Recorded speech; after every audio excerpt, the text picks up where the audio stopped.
Well, hello. Well, today in this video, I'm going to share with you five, yes, five signs that your husband may be on the autism spectrum. For example, he may constantly correct you, right? Um, your conversations seem to feel one-sided. You may walk on eggshells every single day, and he might show his love for you in ways that don't feel like love to you, right? And, you know, in public or at work. He seems, people like him. He seems to be on. He knows how to act. He knows how to talk and what to say. And then when he walks through the doors to your house, it's like he flips the switch and turns everything off. Yeah, is that you? And so I'm going to tell you what to do once you start connecting the dots. Okay. Once you start kind of putting the things together, because that part matters just as much as these signs matter. Okay. So I want you to stay with me all the way to the end. Please don't go anywhere because sign number four is the one that most women tell me changed everything for them. But first, can I just say this? Can I just say this to you, dear friend? Your husband, he's not a bad man. He's not. You know that he's a good guy. Yeah, you do. You live with him. And, he provides for you. He shows up. Yeah, he's faithful, right? Yeah. Yeah, you're shaking your head. But, you know, definitely there's this thing, there's this space, this gap between the two of you that it doesn't seem like, whatever you do, nothing brings you together, nothing really connects for you. And you've had conversations with him, you've changed how you approach things, how you've said things with him, you've bitten your tongue, you wanted to give him all the things, right? Yeah, I know, I see you, yes, I know. And but you held your tongue. You even cried in the car, thinking about your last conversation on the way home because, you know, people at church would not believe what you're dealing with. If you told them what you're dealing with in your marriage and how lonely you feel, right? And what's actually going on. Well, don't you worry about them because you're in the right place. I believe you. Okay. I want you to feel validated because I know exactly what you're talking about.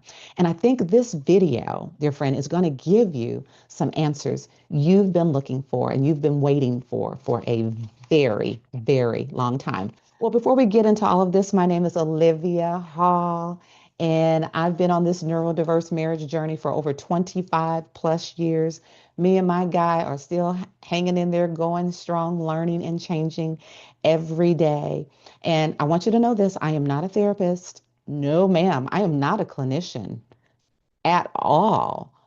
I'm not even a researcher. I'm just a wife, just like you, who's been on this neurodiverse marriage journey, maybe a little bit longer than you have, right? And I've lived inside of this kind of marriage for a while now, right? And so that's why I created Peaceable Woman, because, when I was just starting out in my marriage, confused, hurt, didn't understand what was going on, I was right in the thick of it. I couldn't find anyone out there who could actually um, understand or help me. There was nobody who could relate to what I was going through, right? And so if this is your first time here, welcome. Go ahead and subscribe. Go ahead and subscribe now.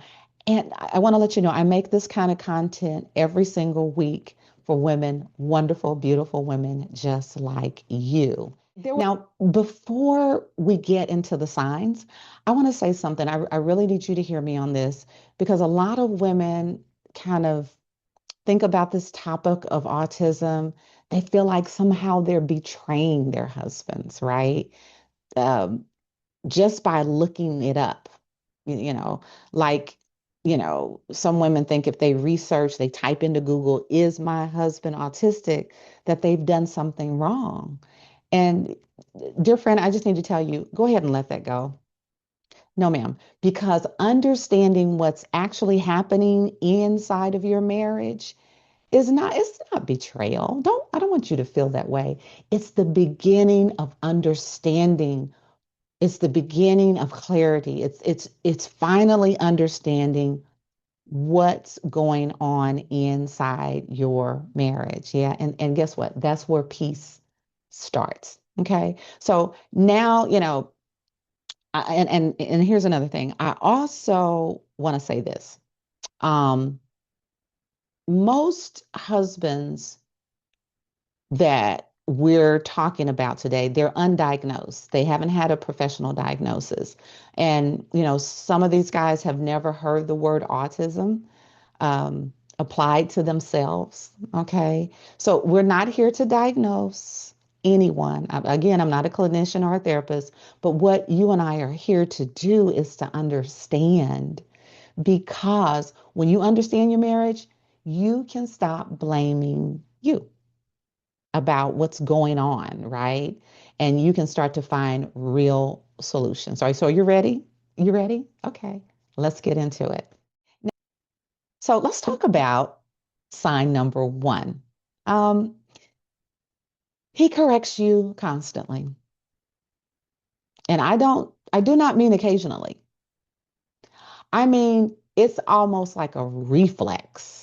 I mean, it's like it's his job to correct you, right? And you may say something, and before you can even get the thought, the word out of your mouth, he's already pointing out what's wrong with it. It could be the word you use, that detail that was slightly off, or he's trying to correct you in the way that you told your story. It was your story. And here's the thing, it doesn't feel like he's doing it to be mean per se. It almost feels compulsive, like he has to do it. He just can't let you tell the story and there's some inaccuracy to your story. It's like his job to correct you. And you probably, you started to second guess yourself, like, you know, before you even think about talking to him, you're like, okay, ugh, you know, I probably should say it this way. Um, how I'm gonna say it. And you kind of brace yourself. And sometimes you just, you know what, you don't say anything. You don't even talk to him. You don't even tell him anything. You don't give him detail, because it's just easier not to hear him interrupt you and correct you for the 100th time. Yeah. And so here's what I want you to understand about why this happens. Okay. I just want you to know the the autistic brain, his brain is wired for accuracy and precision. Mhm. Facts matter to him. Oh, that's my phone. Oh, sorry. Facts matter to your guy. Details matter to him. And it's not that he's trying to, make you feel small. It's that his brain, it really struggles. It struggles to let something that sounds wrong or a detail that is not correct, he can't let it go by. He can't let it pass without, he has to address it. He's like, oh no, wait a minute. That's not right. Okay. And it's almost like a signal like goes off in his brain. And he just has to correct you. He has to respond. So, that me telling you that it doesn't make it easier to live with. I know, but it does change what it means. Now you understand this is how his brain is wired. And that sort of distinction there, now you understand. It gives you a little context to how and why he is correcting you all the time. And I know sometimes it gets on your nerves. I understand that, believe me. Okay, let's go into sign number two. So conversations in your marriage sometimes can feel like one-sided, right? And you're always the one doing the driving. And so what I mean is, like, he can talk a long time. He can go on and on and on and on and on about the things that he's interested in, his special interest. Maybe it's a project he's thinking about, or maybe he's read something or researched something, and he's going to give you every statistic. And he's going to, if it's about cars, he's going to tell you every car and the make and the model and who, blah, blah, blah. And you listen. You do. You sit there and listen. You engage with him. You try to ask questions. And when you start to share something, when you start to share something that matters to you, his eyes kind of glaze over like, I'm sorry, I have to laugh during these moments. Or he kind of just cuts off what you were talking about and goes right back to his topic. Or he just gets quiet, he just gets silent. And so you're kind of sitting there like, is it just about him? Can I say something? Can I share something that I want to share? I know. I know. So again, I want to share what's actually happening here.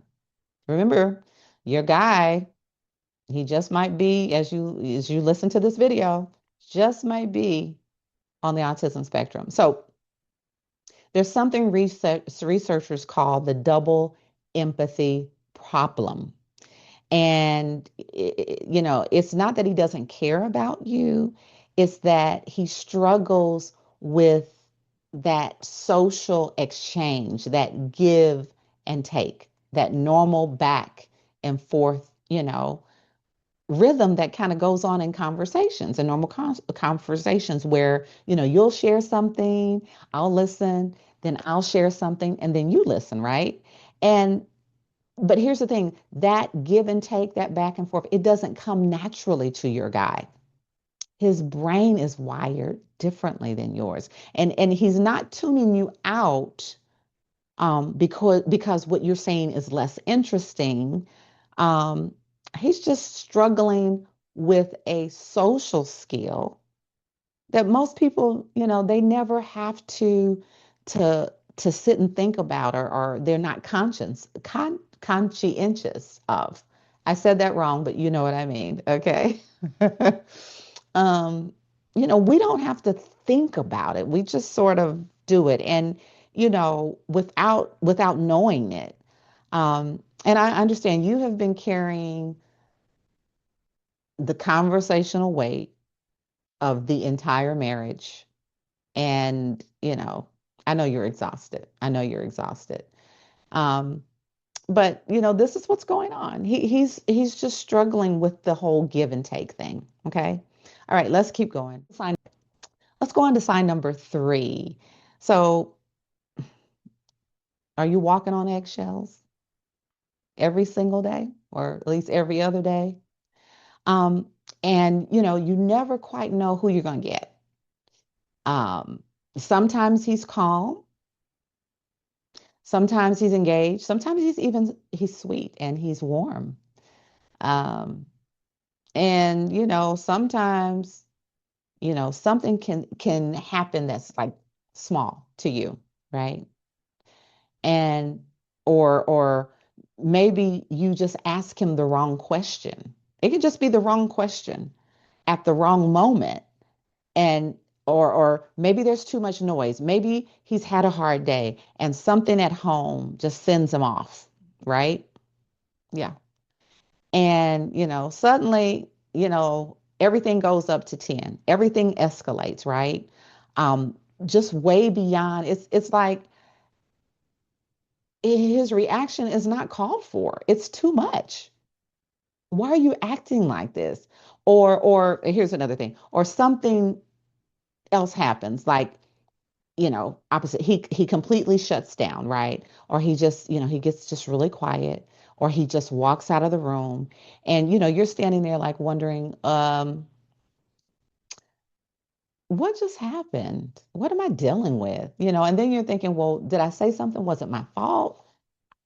I don't know what's going on, right? And so that's that whole walking on eggshell thing, right? Living in that um living in that uncertainty, who you're going to get each day, is exhausting. It's tiring. And that thing right there, that's really hard to explain to like your friend, like your girlfriend or your mom. If that person hasn't experienced that, it's hard to explain because from the outside, your home, your husband, y'all look completely normal. But on the inside, you are constantly on. You're constantly thinking about how you're going to say something, checking the emotional temperature in your marriage. You're constantly adjusting, constantly trying to read the room, read your husband so you don't trigger something. Is that you? Does that sound familiar? It's not him being mean or cruel or ridiculous. Sometimes it feels that way. Um, it's it it is his dysregulation, and it's not a response to you. Okay, I want you to know that. Even though it feels, boy, does it feel like it every single time. And let's keep going. Sign number four. So, okay, sign number four, and this is the one that I hear about most from women in your situation. Your husband shows up in ways that it doesn't feel like love to you, right? And he fixes things around the house. He may do that, um, without being asked. He researches the best appliance, or if you're going somewhere, the quickest way, um, for a road trip. He handles the finances and, he provides and he's reliable. Okay. And so I may be explaining, talking about your guy. And so that's why you find this so confusing, um, because you know that he loves you. You do. He's a good guy. He does all of these things, um, but you don't feel loved. He does, and you appreciate these things. You do. You genuinely do, but you just don't feel loved. And those two things, um, you know, those two things sitting side by side is one of the most sort of, it's just hard. Um, and I think it's one of the most hard, the most painful, confusing things that a wife can experience. You don't feel loved in the way that you need to feel love. And here's what I want you to understand, dear friend. He is loving you. He's just not loving you in the language that your brain speaks, right? Um, he's loving you in the way that his brain speaks. And that means action, that means doing, that means providing for you, that means he's being faithful, he's being loyal, he's taking care of the home, he's taking care of your car. But your brain speaks differently. Your language is different. Your language is connection. Your language is warmth. Your language is emotional presence. You want him to be there, right? And, neither of you are wrong. You're connected in the way that I mean, you are wired in the way that you're wired. You two are speaking, the both of you are speaking two different languages, but nobody around you gave you a translator. You don't know how to translate each other's languages, right? And this is not a love problem. It's not. You feel like it is, but it's not. This is a wiring and communication problem. And that, dear friend, that is something that can be worked on. Yeah, it can be worked on, and then it can get better. It certainly can. So let's go on to sign number five. So sign number five, he's completely, he shows up at work, people like him, he talks, you know, but when he gets home, he's off. He's done. And this one thing right here kind of it can kind of mess with your head. I'm telling you. Um, you know, you have seen him at work. or at events or maybe at church, and he may be charming. Um, he talks to people. He may laugh, he makes eye contact. He may even tell a story. Oh my gosh, don't get him talking about something that he's interested in. You can't get him to, um, people love him, right? And you're standing there thinking, who is that? Who's he? That surely can't be my husband because at home, that version of him is nowhere to be found, right? At home, he's flat. Um, he seems to be withdrawn. He needs he needs a long time to be by himself, right? Um, he'll get home and he'll just disappear into a project. Maybe he loves cars, and so he's out there working on his car, waxing it, whatever he does, right? And he doesn't want to talk. He doesn't want to engage. And you feel, dear friend, I know it, you feel a little resentful. I know you do. I know you do. Because you want that version that he shows everyone else out there in public, at work, at church, at events. And here's what I want to offer you. I want you to really think about this.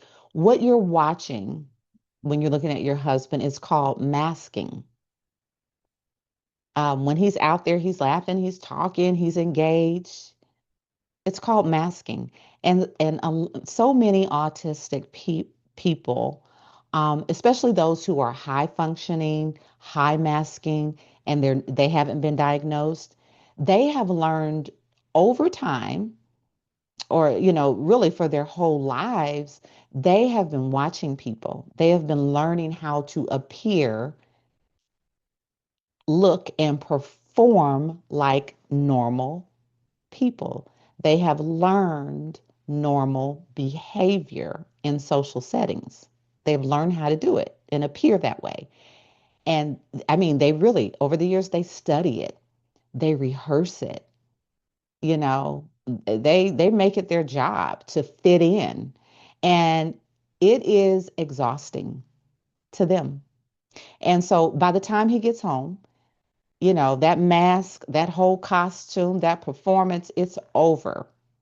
You know, the whole thing is over. The mask comes down, and what you're left with at home is the unfiltered, he's done, depleted man who needs just to decompress. He needs quiet. And so I know that's hard to hear. It is.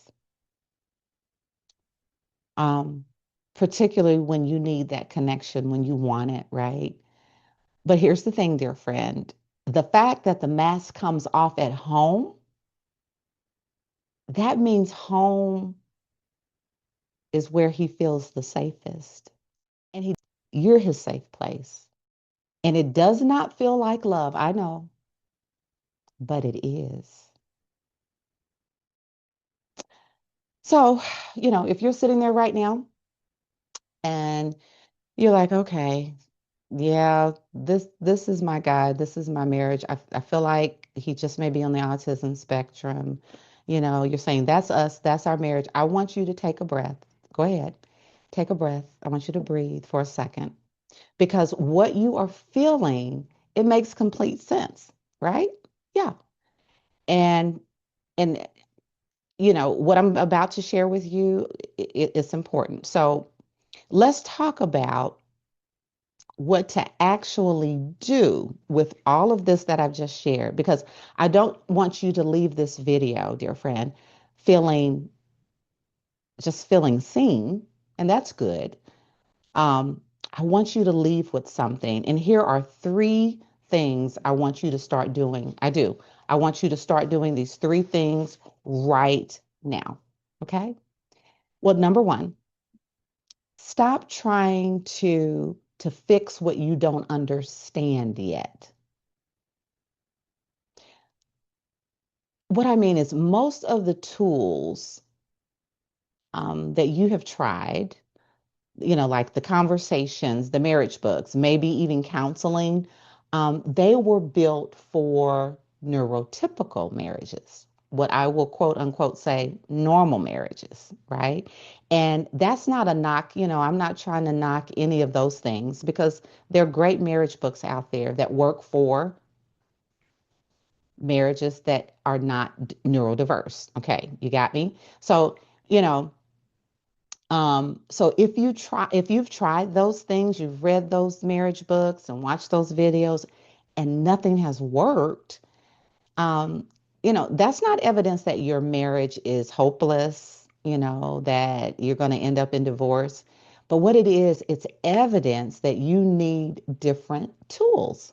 Yeah, that's what you need. You need some different tools. So give yourself a little grace right now, okay? And I'm glad you're here. Okay, number two, start learning um, his wiring, not just the behavior. And what I mean by that is when you understand why your husband does what he does, the science behind it, the neurology behind it, the actual reason, it changes how you see, how you react, interact, and interpret it, right? And when your interpretation changes, and when you understand him better, your response, your responses to him change, right? And I'm not talking about, you know, excusing things that hurt you. No, not at all. He does not get a pass to be a jerk at any time. No man does. Okay. Here. But I'm talking about um, understanding him well enough to stop taking things that he does personally. Okay, number three, let's keep going. Get the right support around you. That is so important. Get the right support around you. Okay. And because this kind of marriage, a neurodiverse marriage, being married to someone on the autism spectrum, can be sort of isolating. It really can. Because most people in your life, your family, your friends, um, you know, maybe your pastor, or maybe even if you have a therapist, they don't get it. They don't get it. And they haven't lived. Here's the thing, they haven't lived inside a neurodiverse marriage. They haven't gone through what you've gone through, right? They don't understand it. So the advice that they give you, they mean well. They do because they love you and they want to see your marriage succeed. But as they give you this advice, and you may take some of it back home, but it never sticks. It doesn't work. And so you need women around you who actually understands the dynamic of your marriage. Women who are going through the same things, just like you. And they exist, I promise. I'm one of them. And so this is the community that we're building, okay? Okay. Um, you know, if everything that I've shared today is resonating with you, if you're sitting there and you're thinking, this is my marriage, Olivia has opened my eyes today. I want to make sure that you don't leave with just this information, but I want you to take something else from this video. So I created a free quiz. It's called the Neurodiverse Marriage Blueprint Quiz. I can't talk today. It takes 5 minutes or less, and it helps you figure out really what's going on in your specific type of marriage, which is a neurodiverse marriage, and what you need most right now. Because every neurodiverse marriage, it is different, okay? Um, and it looks a little different. And what you need at the stage that you're at in your marriage, you may have only been married for 3 years or 7 or 10 or 15 or 25, right? Everybody's at a different stage in the marriage. So this quick quiz can help you, find that out. And I am going to leave the link right below here in the description. It's free. So, and it's quick. It really is. I want to ask you to do something. I want to ask you to leave a comment. Which of the five signs that I shared today resonated with you? Okay, just drop the number in. Like if it was sign number one, two, three, four, five, just put the number in the comments. I read every single comment, and I just want to know where you are.